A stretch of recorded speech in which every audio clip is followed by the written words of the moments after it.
مخدومہ کائنات سیدہ کائنات حضرت سیدہ فاطمہ زہرا رضی اللہ تعالی عنہا، آپ کا جب آخری وقت آیا تو حضرت سیدنا ابو بکر الصدیق رضی اللہ تعالی عنہ کی بیوی حضرت اسماء بنت امیس، وہ حضرت فاطمہ کی سب سے زیادہ قریبی تھیں، یعنی سب سے زیادہ ان سے دوستی تھی۔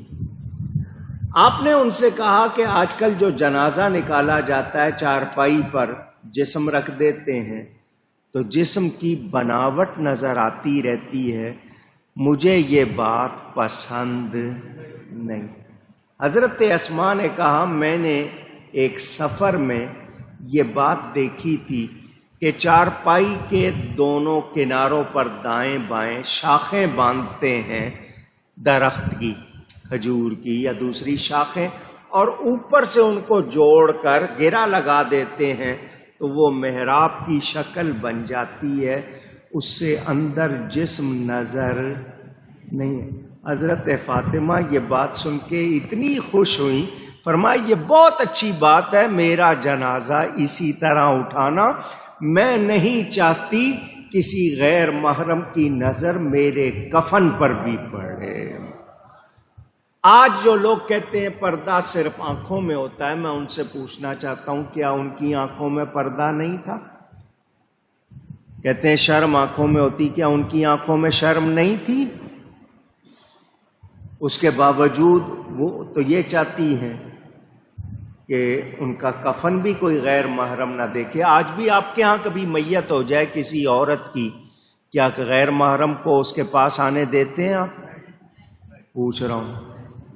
نہیں جی غیر محرم ہے، آپ نہیں دیکھ سکتے، تو یہ حکم مرنے کے بعد ہے، زندگی میں نہیں ہے؟ کبھی سوچا آپ نے؟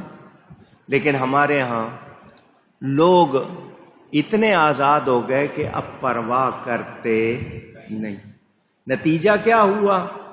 عورت اشتہار بن گئی، اس کی تصویر جتنے کم کپڑوں میں ہو پیسے لے کے وہ ننگی ہو جاتی ہے، تو اس عورت نے خود اپنی عزت کو ختم کیا یا نہیں کیا؟ پوچھ رہا ہوں۔ میں اس کے باپ، بھائی، بیٹے، شوہر کو مجرم قرار دوں کہ وہ کیسے مرد ہیں؟ کیونکہ ان چاروں سے اس کے بارے میں سوال ہوگا۔ کیا کیا باپ نے، بھائی نے، بیٹے نے، شوہر نے؟ کیوں نہیں روکا عورت کو؟ مگر آج کوئی روکے؟ وہ آپ کے ہاں مارننگ شو ہوتے ہیں ٹی وی میں، صبح کے شو چلائے جاتے ہیں، اٹھتے ہی صبح اٹھتے ہی ناچ گانا دیکھو۔ وہ ایک لڑکا سید باسط علی نام اس کا بتایا گیا ہے، اس نے کہہ دیا کہ یہ جو تم لوگ ناچ رہی ہو مرد عورت مل کے، یہ ہمارا کلچر نہیں۔ وہ اس کو پڑ گئیں لڑکیاں ساری، تو نے بات کی ہے تو شرم کر لو، چپ ہو جاؤ۔ آگے سے لڑائی، اور عورت مارچ کرنے والی بتائیں کیا یہ واقعی حیادار ہیں، شرم والی ہیں؟ تو پھر انہوں نے جب اپنی شرم ختم کر دی تو اب ان کی عزت ہو سکتی؟ بھئی برقعے میں کوئی خاتون جا رہی ہو، آدمی ڈر کے مارے ہی نہ ہاتھ لگائے کہیں میری اپنی بہن ہی نہ ہو، کوئی میرے اپنے گھر کی عورت ہی نہ ہو، تھوڑا بہت پھر لحاظ ہوتا ہے۔ اور برقعے بھی ایسا نہ ہو کہ جی وہ بھی فیشن میں پلے ہوئے ہوں، مطلب بدن ڈھانپنے والے۔